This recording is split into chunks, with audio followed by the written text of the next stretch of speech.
a dreamer, please.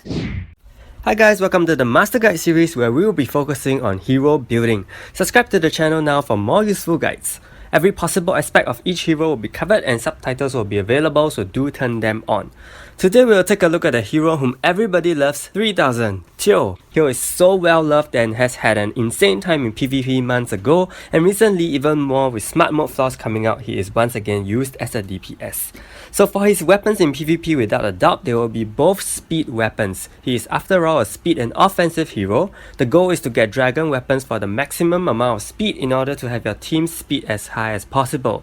At this point I want to say you have to make Teo the attack leader for him to speed attack twice first. It is recommended in this way because he triggers Wild Fury every third attack. If you are still unsure on how to get and transcend dragon items, check the video above. Personally, I haven't seen him often with a lethal build in PvP, but it is definitely an option if your other heroes have higher speed and you want to give him higher skill priority. For new players using him in Arena, I believe any tier of speed weapon will suffice for him. As long as you give him the right substat, Teo will be usable. As mentioned earlier, he makes a very good PvE DPS as well in Smart Mode and Daily Dungeon.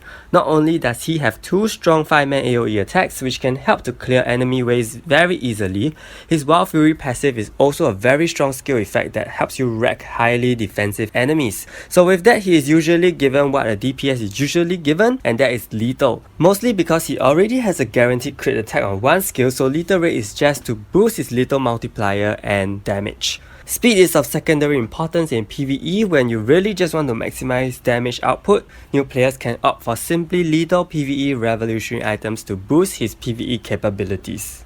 Because you want Teo to make the most of his Wild Fury, the best armor substat for Teo is Counter. This is to allow him to hit enemies already inflicted with block nullification in order to trigger Wild Fury every time and deal huge damage. Whether it is in PvP or PvE, Counter substat is the way to go, simple and straightforward. The only thing you have to keep in mind is how much counter to put on Teo. Do you want him to be the counter unit, or do you want someone like Carl to be the counter unit? This is something you have to balance, not just with armor but also with the other following categories of equipment I'm going to talk about.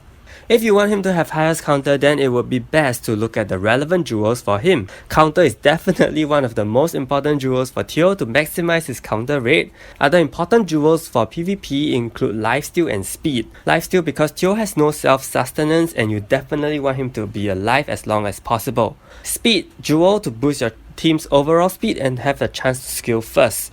I think any other jewel for Teo in PvP is less recommended, but for alternatives, lethal rate increase, debuff resist rate increase, skill cooldown are just some of the okay but seldom used jewels for Teo. To be a good PvE DPS, giving Teo crit damage, lethal damage, or the PvE combination of both is highly recommended so that his AoE skills deal as much damage as he can. The other jewels are somewhat conditional depending on your allies. Reflect immunity is very important if you do not have a reflect immunity hero like Dylan's or Yonhee. When dealing with flaws with enemies with reflect like Jave in Raid, lifesteal is a great jewel if your team lacks a healer. This will ensure that Teo survives through all the rounds and he will heal back fully with every counter attack.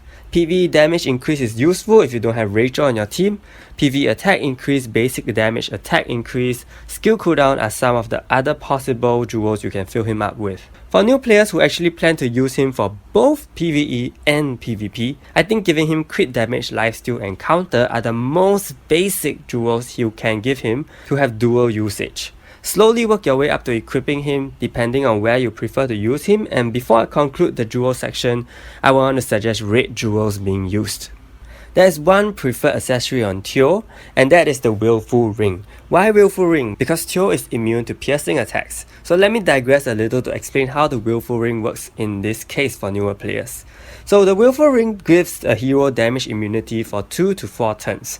The only way to damage a hero with this ring is by piercing through the immunity, and this is not to be mistaken with the Guardian Ring, which gives the hero immunity for 3 to 7 times. Okay, so now do you realize why the Willful Ring is the best for Teo? The only way to damage through it is by piercing, but Teo is immune to piercing, so your opponent or enemies have to actually reduce the damage buff turn before being able to touch Teo. But what is the preferred substat for the Willful Ring then? Note that you must never make the Willful Ring the substat, no matter what happens, okay? And if you do not have a Willful Ring, then these are some of the possible alternatives you can also give Teo until you get a Willful Ring. So for PvP, people have given Teo lifesteal in order to heal back a whole lot more per counter. Electrify, Paralyze, Death, CC accessories are also possible for him to immobilize enemy teams with his frequent counters. The possibility of Gelidus and Isabella accessories for Teo could also include Gelidus Grudge, Gelidus Madness, Isabella's Curse,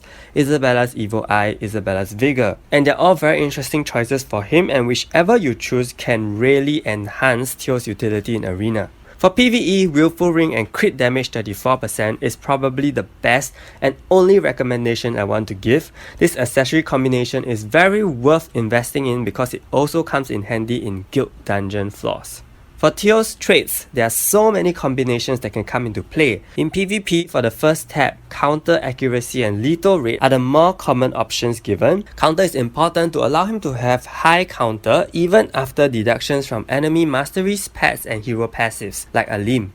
Accuracy is for him to hit all enemies with evasion. Note that this will not let him hit heroes with agility. Lethal is mainly for him to have higher skill priority. But more importantly, people give him a variety of debuff resistant traits in tab 2 because if Teo is shut down by debuffs, that's basically end game for you with no counter unit. Death, Stun, Electrify, Silence, Burn, Blind, Poison are all possible resistant traits for him, but you can only choose 2 to 3, which caters to the meta that you are playing in. This is so that he does not get immobilized and hurt unnecessarily, and so that he can continue to counter peacefully. In PvE, traits honestly don't matter so much, but if you can afford and would want to compete in smart mode, or simply just deal a lot of damage, then Teo should get the crit damage and lethal damage increase traits on tab 3. You can also give him increased damage on enemy types depending on who you are facing more commonly, and that will make up for the third optimal PvE trait. Teo's exclusive item lets him take damage up to 20% of his max HP only, and this is insanely useful for both PvE and PvP. Any additional form of survivability for Teo is a must-have, so yes, you need the exclusive item. For soul skills, I have highlighted all those which I think Teo will most benefit from for both PvP and PvE contexts. All the soul skills for him are offense-oriented naturally and serve for him to have either higher damage output for PvE or make him a more useful and stronger hero in PvP. Increased 5-man AoE damage, physical attack increase, and damage against certain hero types are without a doubt the most useful for any situation. With that, I've come to the end of the master guide for Teo. Many people have wanted a Teo master guide, so I hope you enjoyed this and found this video useful. If you did, do give it a like and do subscribe to my channel. More guides are in the planning and will be out as soon as they are done. If you guys have any questions, feel free to leave them in the comments as well. Thank you so much and I'll see you